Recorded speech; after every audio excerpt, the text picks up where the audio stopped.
সুপ্রিয় দর্শক শ্রোতা, আসসালামু আলাইকুম। দেখছেন মিডিয়া আজকে টাইম, জানিয়ে দিব আজকে সর্বশেষ আন্তর্জাতিক খবর। শুরুতেই থাকছে সংবাদ শিরোনাম। যুদ্ধবিরতির চুক্তিতে যুক্তরাষ্ট্র ও ইরানের কর্মকর্তাদের সঙ্গে রাতভর বৈঠক আসিম মনিরের। হরমুজ প্রণালী খোলা নিয়ে ইরানের কঠোর অবস্থান, অস্থায়ী যুদ্ধবিরতি রাজি নয়। ট্রাম্পের মানসিক ভারসাম্য নিয়ে প্রশ্ন মার্কিন রাজনীতিতে। এতক্ষণ শুনছিলেন সংবাদ শিরোনাম, এবারে থাকছে সংবাদ বিস্তারিত। যুদ্ধবিরতির চুক্তিতে যুক্তরাষ্ট্র ও ইরানের কর্মকর্তাদের সঙ্গে রাতভর বৈঠক আসিম মনিরের। যুক্তরাষ্ট্র ইসরায়েলের সমন্বিত হামলায় ৩৮তম দিনে ইরানকে ঘিরে চলমান সংঘাত থামাতেই কূটনৈতিক তৎপরতার জোরদার হয়েছেন পাকিস্তানের সেনাপ্রধান আসিম মনির। যুক্তরাষ্ট্র ও ইরানের কর্মকর্তাদের সঙ্গে রাতভর আলোচনা করেছেন বলে জানিয়েছেন আন্তর্জাতিক গণমাধ্যম। সোমবার ৬ এপ্রিল বার্তা সংস্থা রয়টার্স একাধিক সূত্রের বরাতে জানায়, ইরানের সংহতির বন্ধে একটি খসড়া প্রস্তাব নিয়ে আলোচনা চলছে।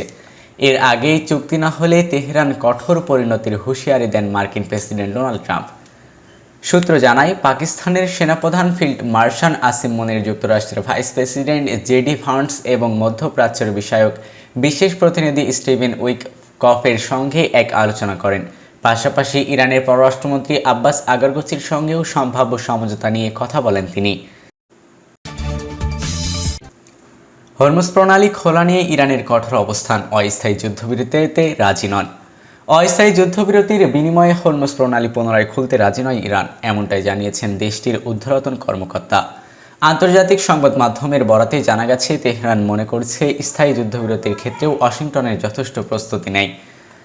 ওই কর্মকর্তা জানান, পাকিস্তানের পক্ষ থেকে তাৎক্ষণিক যুদ্ধবিরতির একটি প্রস্তাব ইরান পেয়েছে এবং সেটি বর্তমানে পর্যালোচনা চলছে। তবে কোনো নির্দিষ্ট সময়সীমার চাপ নিয়ে মেনে নেওয়ার সিদ্ধান্ত এবং প্রস্তুত নয় বলেও তিনি স্পষ্ট করেন। এর আগে রোববার ৫ এপ্রিল ইরানের ইসলামী বিপ্লবী গার্ড কর্পস নৌবাহিনী এক বিবৃতিতে জানায়, হরমুজ প্রণালী আর আগের অবস্থায় ফিরে যাবে না, বিশেষ করে যুক্তরাষ্ট্র ও ইসরায়েলের ক্ষেত্রে। বিবৃতিতে আরও বলা হয়, পারস্য উপসাগর অঞ্চলের নতুন ব্যবস্থা বাস্তবায়নের লক্ষ্যে ইরান এবং সামরিক প্রস্তুতির শেষ ধাপে রয়েছে। ট্রাম্পের মানসিক ভারসাম্য নিয়ে প্রশ্ন মার্কিন রাজনীতিতে। ইরানকে উদ্দেশ্য করে কড়া ও আক্রমণাত্মক ভাষায় হুমকি দেওয়ার পর মার্কিন প্রেসিডেন্ট ডোনাল্ড ট্রাম্পকে ঘিরে যুক্তরাষ্ট্রের রাজনীতিতে তীব্র প্রতিক্রিয়া সৃষ্টি হয়েছে। তার সম্প্রতি বক্তব্যে উদ্বেগ প্রকাশ করে একাধিক মার্কিন রাজনৈতিক এমন মানসিক অসুস্থতা নিয়েও প্রশ্ন তুলেছেন।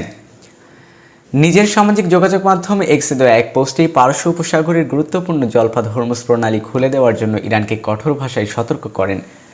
একই সঙ্গে তিনি ইরানের জ্বালানি ও পরিবহন অবকাঠামোর ওপর বড় ধরনের হামলার হুমকি দেন। এই গন্তব্যের পর যুক্তরাষ্ট্রের রাজনৈতিক অঙ্গনে ব্যাপক সমালোচনা শুরু হয়েছে। সিনেটের ডেমোক্র্যাট নেতা চাক রুমার ট্রাম্পের বক্তব্যকে উন্মাদের প্রলাপ বলে আখ্যা দিয়েছেন। তিনি বলেন, এ ধরনের মন্তব্য যুক্তরাষ্ট্রের ভাবমূর্তি ক্ষুণ্ণ করেছে এবং মিত্রদের সঙ্গে সম্পর্ককে দুর্বল করেছে। স্বতন্ত্র সিনেটর বার্নি স্টার্ন ট্রাম্পের আচরণ বিপজ্জনক এবং মানসিকভাবে ভারসাম্যহীন বলে উল্লেখ করেছেন। তিনি কংগ্রেসকে দ্রুত হস্তক্ষেপ করে যুদ্ধের বন্ধের উদ্যোগ নেওয়ার আহ্বান জানান।